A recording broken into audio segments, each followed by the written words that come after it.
नमस्ते। मेरा नाम आस्था है और मैं दिल्ली, हिंदुस्तान से हूँ। मेरी आंखें नीली और बाल गहरे काले हैं और मैं 5 फीट 5 इंच लंबी हूँ। 19 साल की उम्र में मैं पढ़ाई के लिए लंदन में रहती हूँ। यहाँ मैं अपने बड़े भाई आर्यन और उसके बचपन के दोस्त विजय के साथ 3 कमरों के एक फ्लैट में रहती हूँ। आर्यन पिछले 4 साल से लंदन में है और विजय भी 4 साल से उसी के साथ उसी फ्लैट में रह रहा है। मैं 1 साल पहले यहाँ आई हूँ और मेरे घर वालों ने मुझे यहाँ आने की इजाजत ही इस शर्त पर दी थी कि मैं अपने भाई के साथ रहूंगी। हिंदुस्तान में मैं एक को एजुकेशन कॉलेज में पढ़ती थी, जहाँ मेरे क्लासमेट और कॉलेज के दूसरे लड़के मुझ पर अक्सर फब्तियां कसते थे, लेकिन मैंने कभी किसी पर ध्यान नहीं दिया। मेरा सारा ध्यान अपनी पढ़ाई पर था और मैं हमेशा नई चुनौतियों की तलाश में रहती थी। इसी दौरान मेरा दाखिला लंदन के एक प्रतिष्ठित कॉलेज में हो गया और मैं अपने सपनों को पूरा करने के लिए यहाँ आ गई। मेरी इच्छा थी कि मैं अपने भाई से अलग रहूं ताकि अपनी आजादी से जिंदगी जी सकूं, लेकिन घर वालों की यह शर्त कि मैं भाई के साथ रहूंगी एक ऐसी बाधा थी जिसे मैं पार नहीं कर सकती थी। जब मैं यहाँ पहुंची तो विजय को देखकर हैरान रह गई। वह 5 फीट 10 इंच लंबा, सांवले रंग का और एक कसरती बदन वाला नौजवान था। उसकी उम्र भी लगभग 24 साल होगी, यानी मुझसे कुछ साल बड़ा। वह गजब का खूबसूरत था। उसकी आंखों में एक रहस्यमयी सी चमक थी जो मुझे अपनी तरफ खींचती थी। लेकिन हैरान करने वाली बात यह थी कि वह हमेशा मुझसे दूर रहने की कोशिश करता। दूसरे हिंदुस्तानी लड़कों की तरह उसने कभी भी मुझसे ज्यादा बेतकल्लुफ होने की कोशिश नहीं की, बल्कि काम की बात भी वह मुझसे कभी कभार ही करता था, और वह भी बहुत कम। उसका तरीका कुछ ऐसा था कि जैसे वह मुझे बिल्कुल देख ही नहीं सकता।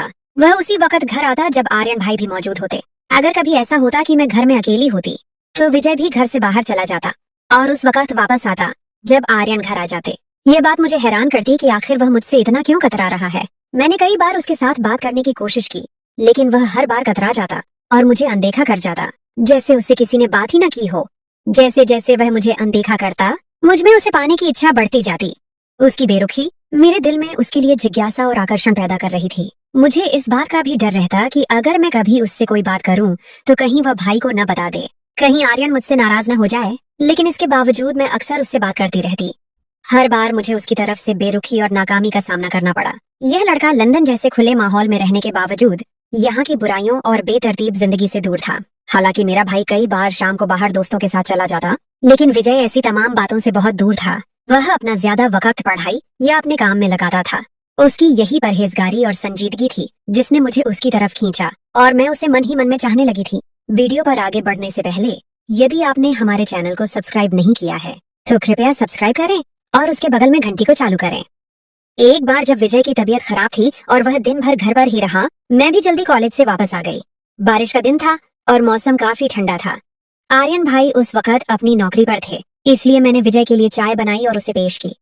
मैंने देखा कि वह काफी बेचैन महसूस कर रहा था। उसने मेरे हाथ से चाय का कप लिया और खामोशी के साथ बैठकर पीने लगा। उसके चेहरे पर थकान साफ दिख रही थी। मैं भी एक कप लेकर उसके कमरे में कुर्सी पर बैठ गई और उससे बातें करने लगी। मैंने उससे पूछा कि तबीयत कैसी है, क्या कुछ खाना पसंद करोगे? वह मुझे किसी बात का जवाब देता और किसी पर खामोश रहता। अपनी नजरें कभी अपने लैपटॉप पर रखता तो कभी खिड़की से बाहर बारिश को देखता। वह मुझे अनदेखा कर रहा था, लेकिन मैं ढीठ बनकर उसके सामने बैठी रही और दिल में सोचा कि देखती हूँ यह मुझे कब तक अनदेखा करता है। मेरा मकसद सिर्फ उससे बात करना नहीं था, बल्कि मैं उसकी करीबी महसूस करना चाहती थी। ये जानना चाहती थी कि उसके दिल में क्या चल रहा है। बातों के दौरान जब मैंने देखा कि वह मेरी तरफ ध्यान नहीं दे रहा, तो मैंने उससे सीधे सीधे यह पूछ ही लिया कि वह मुझे अनदेखा क्यों करता है। तो वह कहने लगा, आस्था, तुम मेरे दोस्त की बहन हो और मेरे ख्याल में दोस्त की बहन अपनी बहन के बराबर होती है। मैं तुम्हारी इज्जत करता हूँ, इसीलिए तुमसे दूरी रखता हूँ। मैंने उससे कहा, दोस्त की बहन दोस्त भी तो हो सकती है, बल्कि एक बेहतरीन दोस्त। वह मेरी बात सुनकर थोड़ी देर खामोश हो गया। उसके चेहरे पर उलझन के निशान थे। मैंने इस मौके का फायदा उठाया और उसे अपनी दिल की बात कह दी। मैं तुम्हें चाहती हूँ और तुम्हें पाकर रहूंगी। तुम मेरी जिंदगी का हिस्सा बन चुके हो। मेरी बात सुनकर वह कुछ देर हैरत से मेरी तरफ देखता रहा, फिर कहने लगा, आस्था, ये बात ठीक नहीं है। अगर तुम्हारे भाई को मालूम हो गया तो वह तुम्हें कुछ नहीं कहेगा, बल्कि सारा इल्जाम मुझ पर डाल देगा। हमारी दोस्ती बरसों पुरानी है। मैं नहीं चाहता कि हमारी दोस्ती में दरार आए। यह रिश्ता आर्यन के लिए बहुत अहमियत रखता है। मैंने उसको कहा, तुम इसकी फिक्र न करो, ये बात मुझ पर छोड़ दो, मैं सब संभाल लूंगी। उस दिन मुझे काफी हद तक कामयाबी मिली। मुझे लगा कि उसके अंदर भी दिल है और मैं उसके दिल तक पहुंच सकती हूँ। उसकी हिचकिचाहट और फिक्रमंदी ने मुझे यह यकीन दिलाया कि वह भी मुझे कुछ न कुछ महसूस करता है। अब मुझे उसके दिल से डर दूर करना था और उसे यह यकीन दिलाना था कि इस रिश्ते में कोई खतरा नहीं है। खैर, इसी तरह वक्त गुजरता गया और अगले 2 हफ्तों तक मुझे कोई खास कामयाबी नहीं मिली। विजय का बर्ताव अभी भी एहतियाती था, हालांकि वह पहले से थोड़ा कम अनदेखा करने लगा था। इसी दौरान मेरे भाई आर्यन को रात के वक्त एक नई नौकरी मिल गई, जहां पहले वाली नौकरी से दुगना ज्यादा वेतन था। वह इस प्रस्ताव पर बहुत खुश था। मैंने भाई से बात की कि वह यह नौकरी न करे, क्योंकि मैं रात के वक्त घर में अकेली रहूंगी और मुझे अकेलेपन से डर लगता है। तो वह कहने लगा, अकेली क्यों? विजय भी तो घर में ही होता है। विजय भी उस वक्त हमारे पास ही मौजूद था, अपने लैपटॉप पर काम कर रहा था। मैंने उस वक्त उसकी मौजूदगी का फायदा उठाते हुए कहा, विजय तो ऐसे होता है जैसे घर में कोई है ही नहीं। आप होते हैं तो मुझे अकेलेपन का एहसास नहीं होता। आपके साथ बातें भी कर लेती हूँ, दिल बहल जाता है। लेकिन विजय तो मुझसे बात करने से भी भागता है। मेरी बात सुनकर आर्यन भाई हंसने लगे और विजय को संबोधित करके कहने लगे, क्यों विजय, क्या बात है? आस्था तुम्हारी शिकायत कर रही है। लगता है तुम्हारी तन्हाई से उसे बोरियत होती है। तो विजय ने एक बार नजर उठाकर पहले आर्यन और फिर मेरी तरफ देखा। उसके चेहरे पर हल्की सी मुस्कुराहट आई और फिर उसने फौरन अपनी निगाहें दोबारा अपने लैपटॉप पर टिका ली। मैंने मौका हाथ से न जाने दिया और आगे कहा, ये तो ऐसे मुझसे भागते हैं जैसे मैं इन्हें खा जाऊंगी। 6 महीने विजय ने मुझसे कभी सीधे बात नहीं की और अब कहते हैं कि मुझे अकेलेपन का एहसास नहीं होगा। मैंने और ज्यादा नाटकीय अंदाज में कहा, आर्यन भाई, जब कभी आप घर पर ना हो और विजय घर आ जाए और घर में आपको न पाकर यह तो बाहर निकल जाते हैं। मुझे लगता है अगर आपने रात की ड्यूटी वाली नौकरी शुरू कर ली तो यह भी घर नहीं आया करेंगे और मुझे बिल्कुल अकेला छोड़ देंगे। मेरी बात सुनकर भाई जोर से हंसने लगे और विजय को एक बार फिर संबोधित करके कहने लगे, विजय, क्या यह सच कह रही है? तुम्हें शर्म नहीं आती? तो उसने एक बार फिर अपना सिर उठाकर मुझे देखा। उसकी आंखों में हल्की सी चमक थी और कुछ कहने ही वाला था कि आर्यन भाई बीच में बोल पड़े और कहने लगे, विजय, मुझे तुम पर और आस्था, तुम दोनों पर भरोसा है। मेरा ख्याल है कि मेरी गैर मौजूदगी में आइंदा आस्था को अकेलेपन का एहसास नहीं होगा। विजय, तुम आस्था का ख्याल रखोगे? आर्यन भाई की बात सुनकर विजय बोला, आर्यन, दरअसल उसने अपनी बात शुरू ही की थी कि आर्यन भाई फिर बोल पड़े, बस अब यह विषय बंद करो और आस्था, जा चाय बनाकर ला। सब मिलकर चाय पीते हैं और यह बात यहीं खत्म। मैं उठकर किचन में चली गई। वापस आई तो कमरे का माहौल पूरी तरह बदल गया था और दोनों कहकहे लगाकर हंस रहे थे। ऐसा लग रहा था जैसे कोई पुरानी मजाक चल रहा हो। मैं चाय की ट्रे लेकर कमरे में दाखिल हुई और हम लोग चाय पीते रहे। इस दौरान मैंने देखा कि विजय बात करते करते चोरी चोरी मुझे देखता है और फिर मुझसे नजरें मिलते ही निगाह दूसरी तरफ कर लेता है, जिस पर मुझे खुशी महसूस हुई कि आखिरकार मुझे कामयाबी मिल रही है। मेरे ख्याल में ये पहली बार था कि विजय मेरी तरफ नजर उठाकर देख रहा था। उसकी आंखों में एक नई सी शरारत थी। पहले तो मुझसे बात भी करता तो अपनी नजर नीचे रखता था या इधर उधर देखता रहता था। यह एक छोटी सी लेकिन अहम कामयाबी थी। अगले दिन भाई ने विजय से कहा, विजय, कल से तुम अपनी नौकरी पर जाते हुए आस्था को उसके कॉलेज छोड़ दिया करना और वापसी ये खुद लोकल ट्रांसपोर्ट पर आ जाया करेगी। मैं रात को ड्यूटी पर रहूंगा। तुम इसका ख्याल रखना, मुझे कोई शिकायत न मिले और आस्था, तुम भी विजय को ज्यादा तंग न करना, वरना तुम्हारी भी खैर नहीं। यह सुनकर मुझे दिली सुकून मिला। अगले रोज सुबह नाश्ते के बाद जब विजय नौकरी पर जाने लगा तो मैं जल्दी से उसकी गाड़ी का सामने वाला दरवाजा खोलकर बैठ गई। उसके चेहरे पर हैरानी के मिले जुले भाव थे। वह गाड़ी में बैठा और एक नजर मुझे देखकर हल्का सा मुस्कुराकर गाड़ी चलाने लगा। वह चलाते हुए खामोश था, जैसे अपने ख्यालों में खोया हुआ हो। मैंने इस खामोशी को तोड़ा और कहने लगी, विजय, आप जितना दूर भागोगे मैं उतना ही पास रहूंगी। और मैंने कहा था कि मैं तुमको पसंद करती हूँ और तुमको पाकर रहूंगी। तुम मेरी किस्मत में हो। वह मेरी बातें खामोशी से सुनता रहा, कभी हल्का सा सिर हिलाता और मुझे कॉलेज के बाहर छोड़कर चला गया। मुझे लगा कि मेरे शब्द उसके दिल पर कुछ न कुछ असर कर रहे हैं। दोपहर को मैं घर आई तो आर्यन भाई सो रहे थे। मैंने अपने कपड़े मशीन में डालकर धोए और टीवी लगाकर देखने लगी। शाम को विजय आए तो मैंने उनको भी चाय पेश की। इतने में आर्यन भाई भी उठ गए और अपनी नौकरी के लिए तैयार होने लगे। मैंने उनसे पूछा कि आज रात के खाने का क्या मूड है, तो आर्यन भाई कहने लगे, मैं तो नौकरी पर रहूंगा। बेहतर है जब तक मेरी रात की नौकरी है, आप लोग बाहर से ही खाना खा लिया करना, मुझे चिंता करने की जरूरत नहीं है। मैं यह बात सुनकर उछल पड़ी कि विजय के साथ मैं पहली बार आज बाहर खाने के लिए जाऊंगी। ये एक ऐसा मौका था जिसका मैं कब से इंतजार कर रही थी। भाई के नौकरी पर जाने के बाद मैं टीवी देखती रही, जबकि विजय अपना लैपटॉप लेकर अपने कमरे में घुस गया। मैं बेचैनी से उसका इंतजार कर रही थी। रात को 10 बजे जब भूख की शिद्दत बढ़ने लगी, मैंने विजय के कमरे का दरवाजा बिना ताला लगाए खोला और कहा, आज क्या आपने भूख हड़ताल कर रखी है? अगर ऐसा है भी तो इसमें मेरा क्या कसूर है? आपको कुछ नहीं खाना तो मुझे तो भूखा ना रखें। मेरी बात सुनकर विजय मुस्कुराए और अपना लैपटॉप एक तरफ रखकर उठ गए और कहने लगे, तुम आधा घंटा और इंतजार करो, मैं KFC से कुछ ले आता हूँ। मैंने कहा, नहीं, आप घर कुछ न लाए, मैं भी आपके साथ चलूंगी और बाहर ही खाकर आएंगे। आज मुझे आपके साथ बाहर खाना है। मेरी बात सुनकर वह एक लम्हे के लिए मेरी तरफ देखने लगा। उसकी आंखों में एक नई चमक थी। फिर कहने लगा, चलो ठीक है। मैंने कहा, ठहरो, मैं कपड़े बदल लूं, कुछ अच्छा पहन लेती हूँ। तो वह कहने लगा, क्या बदलना है, अच्छी भली तो हो, तुम्हें किसी बदलाव की जरूरत नहीं। मैंने उसकी बात अनसुनी कर दी और दरवाजा खोलकर बाहर निकल गया। मैं भी उसके पीछे ही बाहर आ गई और गाड़ी में बैठ गई। उसने गाड़ी चला दी और खामोशी से ड्राइविंग करता रहा। मैंने इस खामोशी को तोड़ा और उससे पूछा, आप मुझे जानबूझकर अनदेखा क्यों करते हो? क्या मैं आपको अच्छी नहीं लगती? अब मुझ में कोई कमी है कि आप मुझसे बात करने से भी कतराते हैं? आस्था, मेरी बात सुनो। अगर तुमने आइंदा ऐसी बात की तो मैं तुम्हारे भाई को बता दूंगा। उसने थोड़े गुस्से में कहा, तुम चाहे सारी दुनिया को बता दो, मुझे परवाह नहीं। मैं तुमसे तब तक पूछती रहूंगी जब तक मुझे मेरी बात का जवाब नहीं मिल जाता, जब तक मुझे यह नहीं मालूम होता कि मेरे साथ ऐसा बर्ताव क्यों है। आस्था, तुम मेरे दोस्त की बहन हो और मेरे लिए सम्माननीय हो, बस यही वजह है। तो मैं कब कह रही हूँ कि मैं तुम्हारे दोस्त की बहन नहीं हूँ? क्या दोस्त की बहन भी दोस्त नहीं बन सकती? क्या ये जरूरी है कि वह सिर्फ बहन ही रहे, कभी दोस्त ना बने? नहीं, ऐसी बात नहीं। अगर तुम्हारे भाई को मालूम हो गया तो वह क्या सोचेगा? हम दोनों से नाराज हो। ये सब तो मुझ पर छोड़ दो, मैं सब संभाल लूंगी। आपको सिर्फ मेरी बात सुननी है और मेरी तरफ एक बार ध्यान देना है। फिर भी मुझे ये सब अच्छा नहीं लगता। ये हमारी दोस्ती के खिलाफ है। क्यों अच्छा नहीं लगता? इसकी कोई खास वजह भी तो बताओ। शायद मैं भी उसको बुरा समझने लगूं और अपना इरादा बदल लूं। मैं तुमसे बहस नहीं कर सकता, उसने तंग आकर कहा।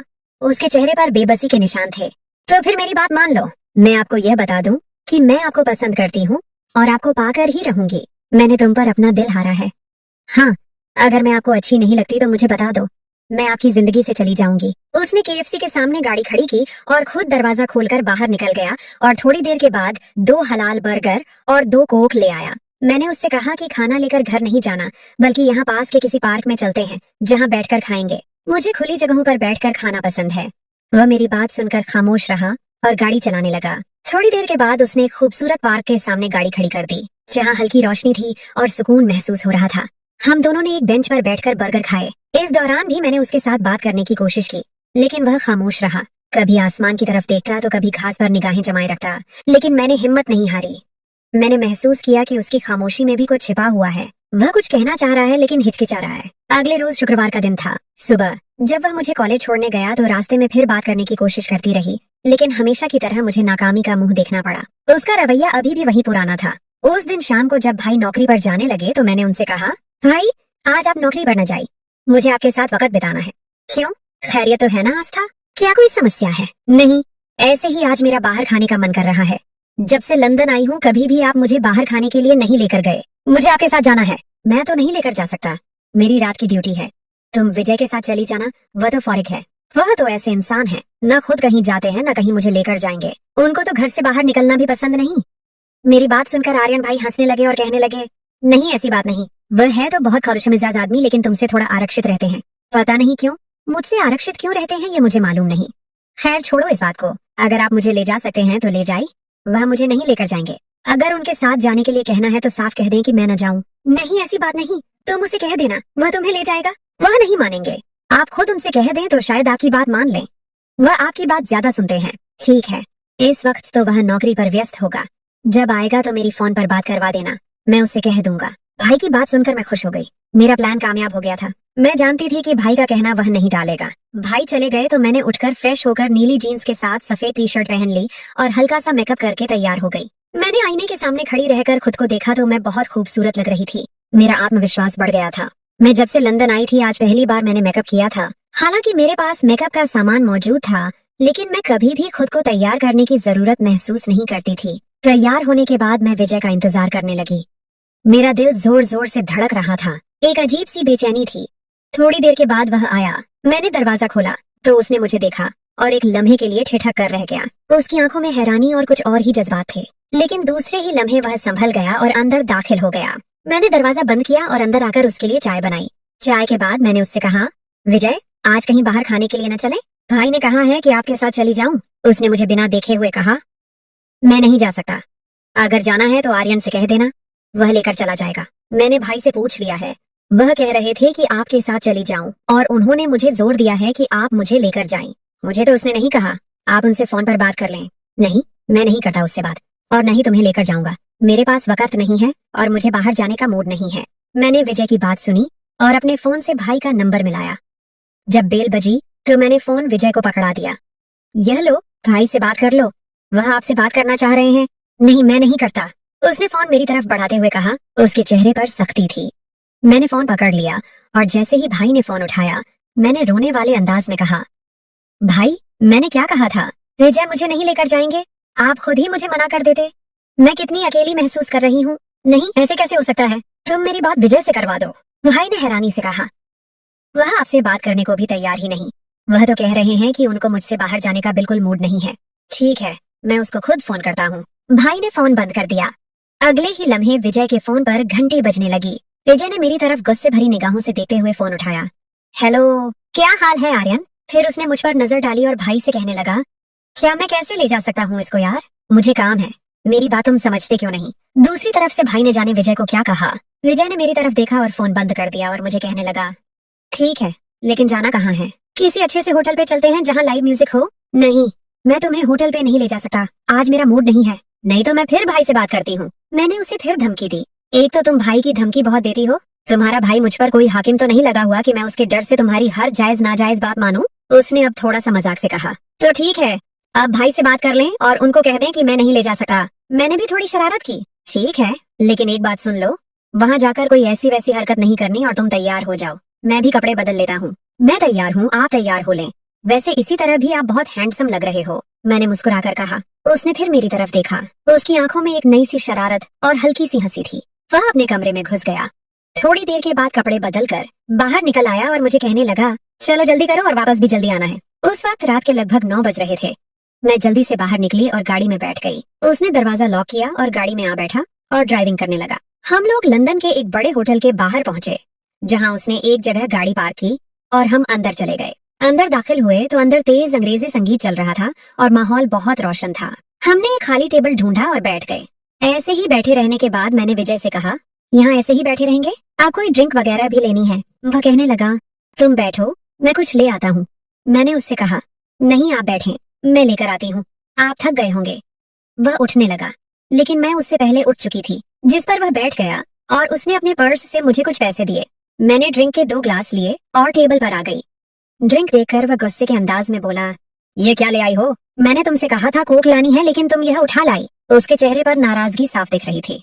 मैंने उससे कहा कि आपको ड्रिंक नहीं पीनी तो न पिए, मैं दोनों ग्लास पी लूंगी और आपके लिए कोक ले आती हूँ। उसने मुझे कहा, मैं नहीं पीता और तुम्हें भी नहीं पीने दूंगा, लेकिन मैंने जिद की तो वह खामोश हो गया।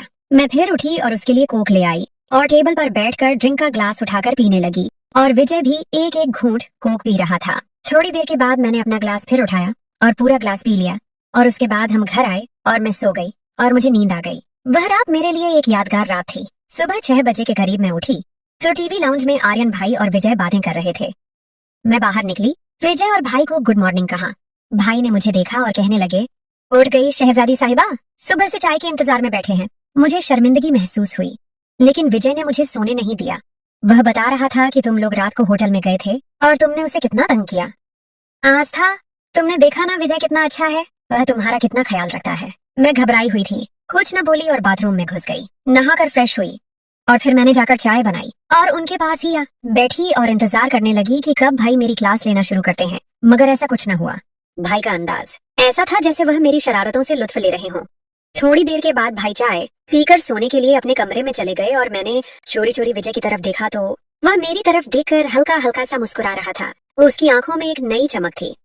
मैंने नजरें नीची कर ली और थोड़ी देर बाद फिर नजरें उठाकर उसकी तरफ देखा और उसको कहा, सॉरी। किस बात की सॉरी? उसने पूछा। उसके चेहरे पर मासूमियत थी। वह मैंने आपको रात को बहुत तंग किया और भाई को भी सब बता दिया। नहीं, कोई बात नहीं, इसमें तुम्हारा क्या कसूर है? यह तो तुम्हारा हक है कि तुम भाई से कह सको और मुझे खुशी है कि तुमने यह किया। मैं खामोश हो गई और थोड़ी देर के बाद फिर बोली, वह आपने रात वाला वाकया भाई को भी बता दिया है या नहीं? वैसे तुम हो वाकई ही बहुत खूबसूरत। मेरी जिंदगी में पहली बार मैंने किसी को इतना हसीन देखा है। मैं उसकी बात सुनकर खुश हो गई और उसकी तरफ देखने लगी। आखिरकार मैं जीत गई थी। विजय मेरी जिंदगी में आने वाला पहला लड़का था और मैं पहली बार उसके मुंह से अपनी तारीफ सुन रही थी। उसके शब्द मेरे दिल को छू गए। मैं उठकर कमरे में चली गई और बेड पर औंधी होकर लेट गई। मुझे अब हर चीज अच्छी लग रही थी और हर चीज पर प्यार आ रहा था। पूरी दुनिया हसीन लग रही थी। मैंने तकिया लिया और उसे जोर से अपने सीने के साथ लगा लिया, जैसे मैंने अपने सपनों को थाम लिया हो। खैर, अब हमारी दोस्ती की शुरुआत हो चुकी थी और मुझे उम्मीद थी कि यह दोस्ती जल्द ही मोहब्बत में बदल जाएगी। खैर, दिन गुजरते गए, हमारी करीबी बढ़ती गई। विजय अब मुझसे ज्यादा खुलकर बात करने लगा था। एक रोज मेरी तबीयत खराब थी और मैं कॉलेज नहीं गई। विजय अपनी नौकरी पर चले गए। मैं अपने कमरे में ही लेटी रही जबकि भाई अपने कमरे में सोए हुए थे। 9 बजे के करीब मुझे दरवाजा खुलने की आवाज आई। मैंने सोचा भाई उठे होंगे, किसी काम के लिए दरवाजा खोला होगा। मैं अपने कमरे में ही लेटी रही। थोड़ी देर के बाद मुझे टीवी लाउंज से आवाजें आने लगीं। उनमें भाई के साथ किसी महिला की भी आवाज शामिल थी जो हिंदुस्तानी लहजे में अंग्रेजी बोल रही थी। दोनों अंग्रेजी भाषा में कुछ बोल रहे थे। उनकी आवाजें काफी धीमी थीं। मैं उठी और दरवाजा हल्का सा खोलकर देखा तो आर्यन भाई एक गोरी महिला के साथ बातें कर रहे थे। वह महिला कोई 24-25 साल की होगी, खूबसूरत और आकर्षक। वह गोरी महिला 1 घंटे से ज्यादा वक्त घर में मौजूद रही और फिर चली गई। भाई फिर अपने कमरे में जाकर सो गए। खाने के वक्त भाई उठे तो मैंने उनको महसूस नहीं होने दिया कि मैंने उनको किसी महिला के साथ देखा है। मैंने बहुत एहतियात से यह बात छिपाई। खाने के बाद भाई भी अपनी रात की ड्यूटी पर चले गए। थोड़ी देर के बाद विजय आए और हम लोग बाहर खाने के लिए गए। उस दिन मौसम अच्छा था और हमने एक पेंचा रेस्टोरेंट जाने का फैसला किया। वहां पहुंचकर हमने खाना ऑर्डर किया और इस दौरान मैंने सभी घटनाओं से उनको अवगत कराया। अपने भाई और उस महिला की मौजूदगी के बारे में बताया तो उसने बताया कि वह लड़की सीता है और उसके भाई के साथ काफी अरसे से दोस्ती है। आस्था, तुम्हारे आने से पहले वह अक्सर घर आती थी, लेकिन तुम्हारे आने के बाद आर्यन ने उसे घर आने से मना कर दिया था ताकि तुम्हें कोई परेशानी ना हो। वह तुम्हारी इज्जत करता है। आज आर्यन को मालूम नहीं था कि तुम कॉलेज नहीं गई, इसीलिए उसे बुला लिया। ये सुनकर मुझे आर्यन भाई पर थोड़ा गुस्सा आया, लेकिन विजय ने मुझे समझाया कि वह ऐसा क्यों कर रहा था। एक दिन जब हम लोग बाहर खाने से वापस आए, मैंने चाय बनाई और साथ में बिस्कुट ले आई। चाय पीते हुए मैंने एक बिस्कुट उठाया और विजय के मुंह में डाल दिया। वह मेरी तरफ देखने लगा। उसके चेहरे पर हैरानी के साथ एक दिलकश मुस्कुराहट थी। खैर, उसने कहा कुछ नहीं और बिस्कुट खा लिया। अब मैं उम्मीद कर रही थी कि वह भी मुझे बिस्कुट खिलाएगा, लेकिन ऐसा कुछ न हुआ। वह सिर्फ मुस्कुराकर मेरी तरफ देखता रहा। खैर, चाय के बाद मैंने बर्तन उठाए और उसके बाद आकर सोफे पर बैठ गई और मैं उसे देख रही थी। वह भी मेरी तरफ देखने लगा। हमारी नजरें मिली और उसकी आंखों में मुझे अपने लिए मोहब्बत दिखाई दी। उसके बाद वह उठकर अपने कमरे में चला गया। शायद उसे और बात करने में हिचकिचाहट महसूस हो रही थी। मैं भी उठी और अपने कमरे में चली गई, लेकिन उस रात मुझे नींद नहीं आई। मेरे दिल दिमाग में विजय के साथ गुजरा हुआ हर लम्हा ताजा था और मैं ये सोच रही थी कि हमारे रिश्ते का अगला मोड़ क्या होगा। क्या हम कभी एक हो पाएंगे